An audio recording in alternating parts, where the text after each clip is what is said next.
Quel message vous voudriez faire passer aux Français aujourd'hui? Non, c'est pas aux Français que je voudrais faire passer un message, c'est au président de la République. Un tel projet ne peut être décidé que par les Français, que par le peuple directement. Il a des conséquences trop importantes sur la société, sur la civilisation, pour que ce ne soit pas les Français qui répondent directement à la question de savoir dans quelle société, dans quelle civilisation ils veulent vivre. C'est pas le Parlement qui peut décider de bouleverser à ce point les structures de notre société. Madame Taubira dit elle-même c'est une réforme de civilisation. Eh bien on ne peut pas faire adopter par la loi ordinaire une réforme de civilisation comme on fait adopter par la loi ordinaire un changement du taux de TVA. Est-ce que ça veut dire que vous appelez à un référendum?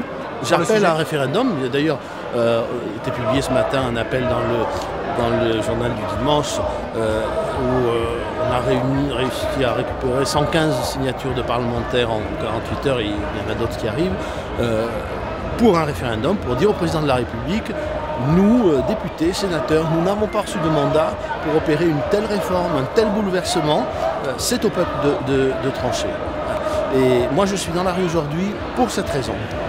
Est-ce que vous ne pensez pas que ce projet de loi est une occasion d'unir la droite aujourd'hui qui est quelque peu divisée? C'est un sujet qui ne m'intéresse pas posé de cette manière. Voilà, ce sujet n'est pas un sujet de droite et de gauche. Ce n'est pas un sujet de parti socialiste et du MP. C'est un sujet, encore une fois, de société et de civilisation. C'est un choix de société, un choix de civilisation. Ce qui est en cause, c'est la filiation qui est au fondement de tout ordre social.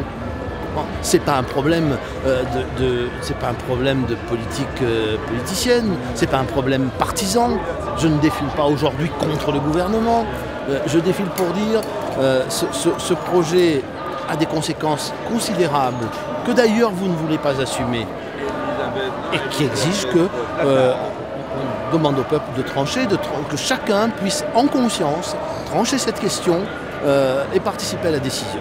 Et s'il n'y avait pas de référendum et que la loi passait, si vous reveniez aux affaires, quels sont vos projets? Cette loi, il faut le savoir, elle ne sera pas réversible.